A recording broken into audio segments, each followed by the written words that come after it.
geez, if you did a redraft, he may go in the top 3 or 4. Tyler Herro had 37 friggin' points. Yeah, he's 37. I mean, that is one of those where you're not counting on that happening, right? I mean, when you have, look, a 20, a 25, that would be exceptional, right? If you got that out of a guy like Tyler Herro. A 37 is extreme, and obviously extreme. I couldn't believe when they did the walk-off interview last night, and they said, they were talking about how does it make you feel? It's the most points scored by a rookie in a conference final since Magic Johnson, and I was like, what the hell? Yeah. Like, bro, that is 40 years ago. Mm-hmm. 40. Nobody in 40 years. Think of all the amazing players that have come through the league. Nobody as a rookie has scored that many points at a conference finals since Magic friggin' Johnson. I was like, that is literally historic. I mean, and like it's not that he got a bunch of spot up threes or layups in transition on a leak out. Yep. He was making superstar plays. Yes. Getting to the rim, using hesitations, Euro steps, pull-ups off a dime at the free throw line, step backs from three-point land. I mean, it was a remarkable performance.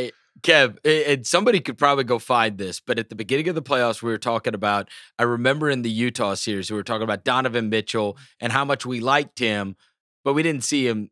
It would have been outlandish to think he's a guy that's scoring 50. Yep. And I said, Kevin, this would be like if we look up in 4 years and Tyler Herro scoring 50 in the playoffs. Tyler Herro's going to have a long, very good career. I suppose. Not like Donovan Mitchell. No, I mean, it would be hilarious if we looked up in 2 years at Tyler Herro scoring 50 in the playoffs. That would be wild.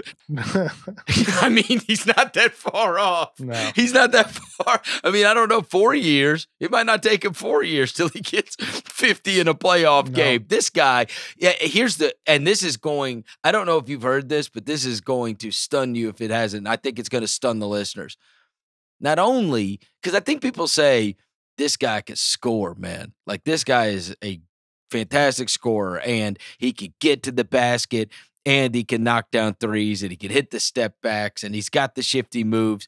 But he is so much more than a scorer, because this is the shocking part.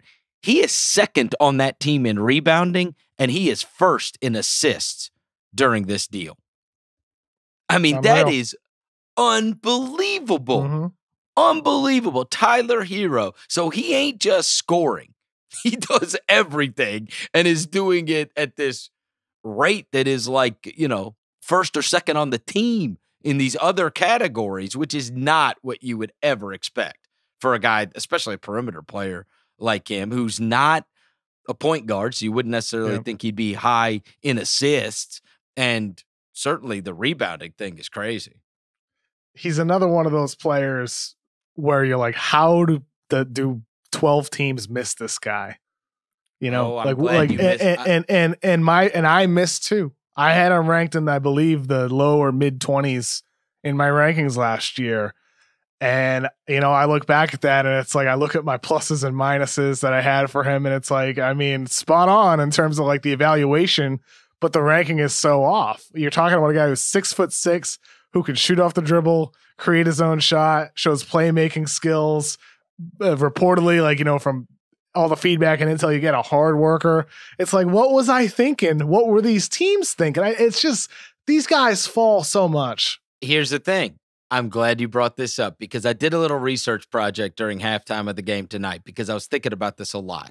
So he fell in that range, and there have been an inordinate amount of times over the last couple of years where we've said that. How did this many teams miss on the guy? And so I went back and I looked and I charted the last 10 drafts. And the reason this was especially fascinating to me, beyond the Herro correlation, is you have said that you think that back half of the lottery is a sweet spot this year. This year, and yes. So I went back and looked, and I'm like, what if it's the sweet spot every year?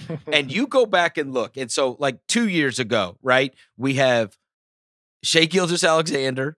We have Michael Porter Jr., who looked like a player tonight, you know, in his short amount of minutes. It could turn out. And then you had Jerome Robinson was probably a miss. And then you had the two Bridges, Miles Bridges, Mikal Bridges, right? So that was 10. These are picks 10 through 15, right? So 3 years ago, you had Collins, Monk, Kennard, Donovan Mitchell, Bam Adebayo.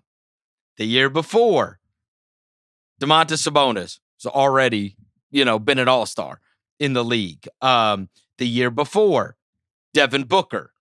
The year before, it was kind of a down year for the draft, 14, but it still had Zach LaVine and TJ Warren, two guys that we'd say, how the hell did they drop, you know, compared to what they've done in the NBA.